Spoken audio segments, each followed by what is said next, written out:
देखो, ये जो काम वेदना है, ये बहुत बड़ा प्रश्न है संपूर्ण प्राणियों का, क्योंकि सब कामना से ही प्रकट हुए, इसलिए संस्कार सबके शरीरों में, अंतःकरण में काम के हैं। ये किसी एक का प्रश्न नहीं है, किसी एक की समस्या नहीं, सबके हृदय में है। जब हम मन में तदात्म होकर के सुख बुद्धि करके चिंतन करते हैं, तभी हम फंस जाते हैं। सच्ची मानिए, बिल्कुल सुख नहीं है। आप अज्ञान के कारण, अविद्या से ग्रसित होने के कारण, जैसे शराबी आदमी नाली में गिरता है तो अपने को समझता है कि ब्रह्मानंद में मगन है, उसको लगता है अमृत के कुंड में वो केली कर रहा है, नाली में पड़ा है। उसे बात करके देखो तो बादशाह वाली बात करेगा। बस ठीक ऐसे ही मोह मदिरा पान किए हुए हम आकर्षित हो रहे हैं। कहां सुख है? धैर्यपूर्वक विचार करके देख लो। थोड़ी देर भगवत स्मृति में युक्त होकर के विचार करो, काम में कौन सा सुख है? मलिन मन होने के कारण, अविद्या ग्रसित होने के कारण आप इन मांसपेशियों को सुख का केंद्र समझ रहे हैं। कहीं सुख नहीं। आप भजन कीजिए, खुद आपका मन आपको बताएगा कहां सुख है। ये कोई ज्ञान विज्ञान की बात नहीं, वास्तविक बात है कि कहीं सुख नहीं है। ये तभी आपके समझ में आएगा जब भजन आप देखना। यही तो भजन का आनंद होता है। एक दिन जिन विषयों ने भयभीत कर दिया, आज भजन का प्रताप वही विषयों की बाहुल्यता पर मुस्कुराता हुआ साधक जाता है, हंसता है अपनी उन चिंतन की वृत्तियों पर कि अरे मैं रस्सी के सांप मान करके भयभीत हो रहा था, ये तो मुर्दा रस्सी है, इसमें तो कोई चेतना ही नहीं है। ये तब समझ में आई जब नजदीक पहुंचे। दूर से ऐसा लग रहा था ये सांप फनकाड़े हुए फफकार रहा है, काट लेगा। बिल्कुल विश्वास मानिए, ये ज्यादा भयभीत होने की जरूरत नहीं, ज्यादा घबराने की जरूरत नहीं है। विचार मलिन होने के कारण शरीर राग उत्पन्न हो गया है और उससे आपको लगता है कि इसमें सुख है, काम चेष्टा में, क्योंकि मूल काम ही है। ये क्रोधादि जो वृत्तियां सब इसी की उपज हैं, मूल काम है।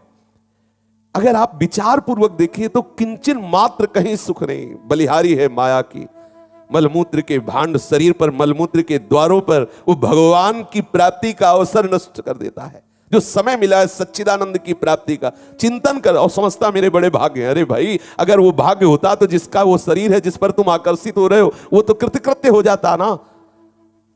श्री भर्तरी जी को इसी बात पे तो वैराग्य हुआ कि वो सुंदर रूप देखकर पिंगला पर आसक्त हुए, पिंगला अश्वपाल पे आसक्त है, अश्वपाल वैश्या पे है। कहां है? अगर सुख होता तो थिर हो जाता ना, मन विश्राम पा जाता कि अब कृतकृत्य भया हूं मैं, अब कछुनाथ न चाहे मोरे, हो जाता ना। नहीं हुआ ना, तो है ही नहीं ना, केवल भ्रम है।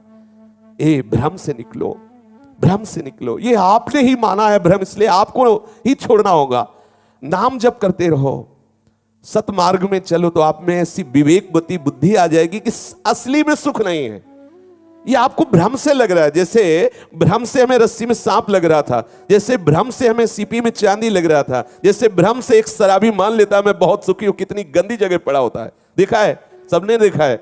ये कैसी गंदी जगह जहां लघुशंका लोग कर रहे हैं, वही वो पड़ा है और अपने को समझ रहा है जैसे बादशाह के महल में पड़ा हो।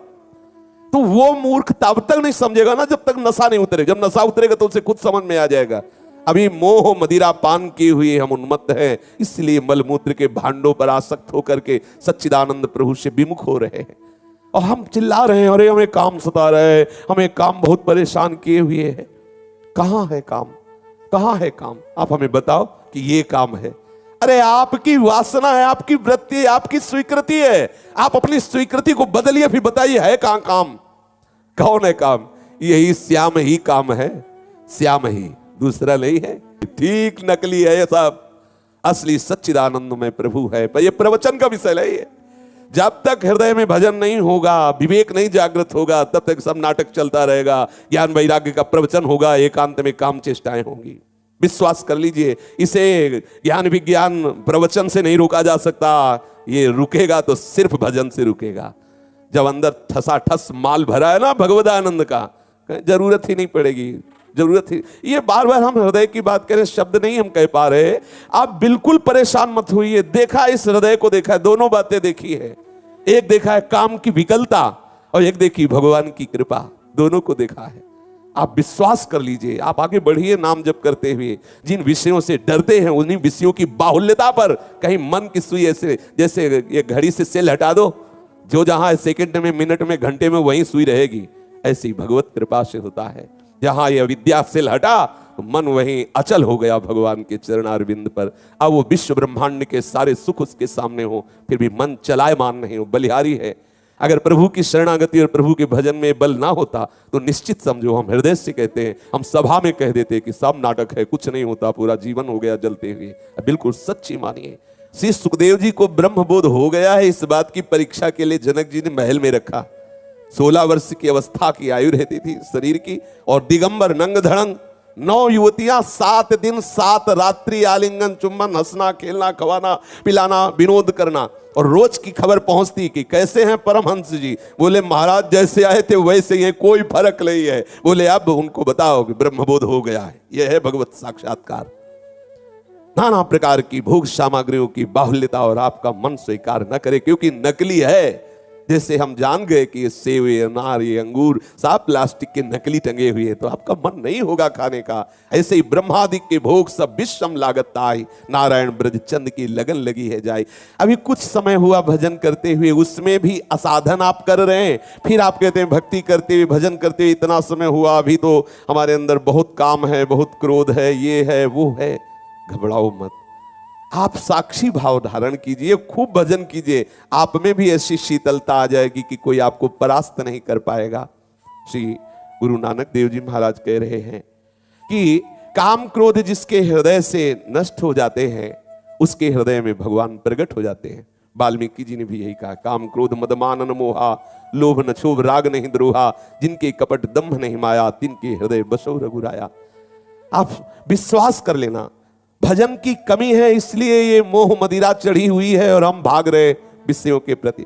जिस दिन भजन का आनंद आ जाएगा, अरे कैसी बात करते हो, विश्व के सारे भोग एक साथ आपको प्राप्त हो जाए, फिर भी ना नहीं स्वात्मा रमम विषय मृग तृष्णाम भ्रमयति, ऐसा हो ही नहीं। अच्छा चलो पूरा ज्ञान नहीं हुआ, लेकिन किसी विश्वसनीय ने कह दिया ये खीर बनी इसमें जहर मिला है, आप खा सकते हो क्या? नहीं खाओगे। ऐसे ही गुरु से ज्यादा विश्वसनीय कौन होगा? उन्होंने बता दिया है जितने भोग हैं ये सब विष से भी ज्यादा विषैले घृणित, इनमें कोई तत्व नहीं, इसमें कोई आनंद नहीं है, केवल आभास मात्र हो रहा है। जैसे रस्सी में सर्प का आभास हो गया। आप निश्चय करो, मैं झूठे सुखों को भोग करके अपने आध्यात्मिक बल को नष्ट नहीं करूंगा, अपने सच्चिदानंद समय को नष्ट नहीं करूंगा, ये निश्चय आप करो। गुरु युक्तियां प्रदान करता है, उन युक्तियों से अपने आप को बचा लो। अब ये जन्म हम श्री प्रियालाल के चरणों में समर्पित करते हैं। कोई भी अधर्माचरण पापाचरण हमारे द्वारा नहीं होगा। यदि कहीं ऐसी गलती हो जाए तो उससे सूक्ष्मता से जांच करो, क्यों हो गया, क्या खान पान बिगड़ा, क्या कोई अपराध बन गया, क्या कोई अहंकार आ गया जो हमसे ऐसी चेष्टा हो गई। जांच करो, गुरुजनों के चरणों में बैठकर जांच करो, निवेदन करो और आगे बढ़ो। सच्चिदानंद प्रभु आपके स्वागत के लिए खड़े हैं। ये जीवन केवल प्रभु मिलन के लिए है।